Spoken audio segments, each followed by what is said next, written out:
Don Bell ba may announcement?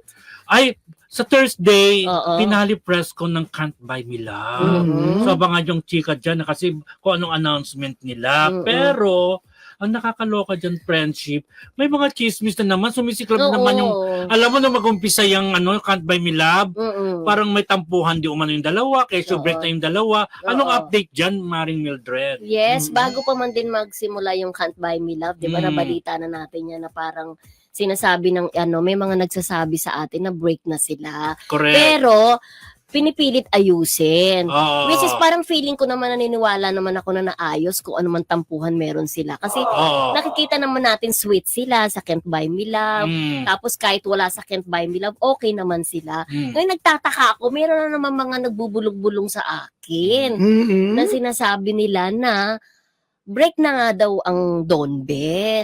Ay, parang hindi naman totoo yan. Sabi ko gano'n. Break na talaga, parang ganun sabi ng source. Break na talaga, sabi ng source. Oh. So, parang hindi naman ako naniniwala. Sabi ko, hintayin muna natin yung announcement, Yung announcement. nila. Ah. Baka naman i-announce na meron na silang relasyon. Kasi never naman sila umamin, di ba? Oo, hindi pa sila talaga umaamin. Oo, may mga relationship na nag-break na hindi naman talaga sila umaamin. Katulad ni Paulo at saka ni Janine. Oh. Nag-break, nagbalikan, nag-break, hindi naman din Umaamin. umaamin, di ba? Ang Kim Pao, hindi rin O, umaamin. wala ring inaamin, di ba? Mm. So, ganon. So, parang doon ako naaano na dalawa rin talaga yung nagsabi sa akin na break na daw. My God. Di ba? Parang siyempre kinalulungkot ko naman yun dahil gusto ko talaga din ang Don Bell. Of course. Pero alam mo, Diba? Can't Buy Me Love, friend, patapos na yung serye. Hindi Oo. pa rin sila naging mag-shota, hindi pa official own. Ay, Mm. ang sugal naman. Oo. Mm. Ilang episodes na lang friendship sa Netflix, parang Mm-mm. wala pa.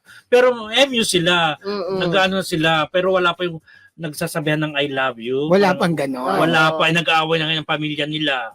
Oo, eto na ang Mm. twist doon. Pero Kaya, bago yan, Mildred, Mm-mm. pasalamatan natin si Arlene Basanes. Mm-mm. May Oo. 9.99 Uy, thank you pounds. naman.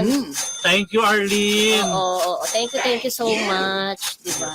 Yeah. 'Yun, tapos 'di ba may mga kumalat pang ang issue noon na Catherine tsaka Donnie na kumalat sa social media, 'di ba?